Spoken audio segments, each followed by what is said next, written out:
मुंबईत काल एक महत्त्वाची बैठक पार पडली। संतोष देशमुख यांच्या कुटुंबाने मुख्यमंत्री देवेंद्र फडणवीस यांची भेट घेतली। यावेळी संतोष देशमुख यांची मुलं, भाऊ धनंजय देशमुख या सगळ्यांनी मुख्यमंत्र्यांची भेट घेतली। सागर बंगल्यावर ही भेट झाली। यावेळी फक्त संतोष देशमुख यांचं कुटुंब उपस्थित होतं तर असं नाहीये।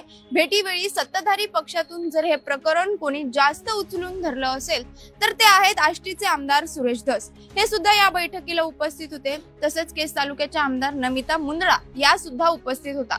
आता या भेटीमध्ये काय झालं त्याची माहिती धनंजय देशमुख यांनी भेट झाल्यानंतर माध्यमांशी संवाद साधताना दिली। जे सगळे FIR झालेत मग ते अगदी 25 मेला आवादा कंपनीच्या अधिकाऱ्यांनी बीड मध्ये ज्याच्यामध्ये अपहरणाचा उल्लेख होता तेव्हापासून आतापर्यंतच्या सगळ्या FIRच्या ज्या कॉपी आहेत त्या मुख्यमंत्र्यांना दाखवल्यात।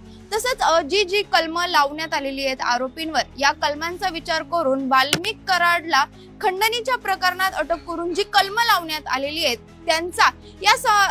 त्याचा या संबंध कोणाशी आहे का याचा सुद्धा तपास व्हावा अशी मागणी केलेली आहे। त्याचबरोबर या प्रकरणामध्ये जे सर्व आरोपी आहेत त्या आरोपींचे FIR दाखल झाल्यापासून त्या आरोपींना पकडण्यात आलं या मधल्या काळातला CDR तपासण्यात यावा अशी मागणी धनंजय देशमुख यांच्याकडून करण्यात आली। आता या सगळ्या जेव्हा धनंजय देशमुख यांना धनंजय मुंडे यांच्या राजीनाम्याबाबत विचारलं गेलं तेव्हा तो सरकारमधला विषय आहे, त्याबाबत निर्णय त्यांनी घ्यावा, याबाबत आमचं काहीही बोलायचं किंवा म्हणणं नाहीये असं स्पष्टीकरण त्यांनी दिलं।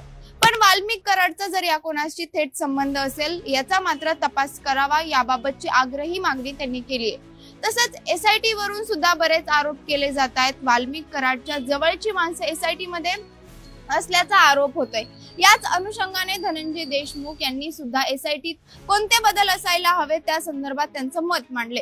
आता या भेटीवेळी सुरेश धस सुद्धा तिथे उपस्थित होते। त्यांनीच देशमुख कुटुंबाला भेटीसाठी घेऊन आले होते। सत्ताधारी पक्षातून सुरेश धस यांनी हे प्रकरण उचलून धरलं, धनंजय मुंडे यांना टार्गेट केलं। मात्र धनंजय मुंडे यांच्या राजीनाम्याबाबत देशमुख कुटुंबाचं काय मत आहे असं त्यांना विचारल्यावर याला राजकीय वळण यायला नको असं म्हणत कुठेतरी त्यांनी नमतं घेतलं। पण त्या व्यतिरिक्त SIT मध्ये 2 दिवसात बदल झालेले दिसून येतील। आका कुणाला काय बोलला, आकाचा आका कुणाला काय बोलला हे सगळं समोर येईल असं सुद्धा त्यांनी म्हटलं।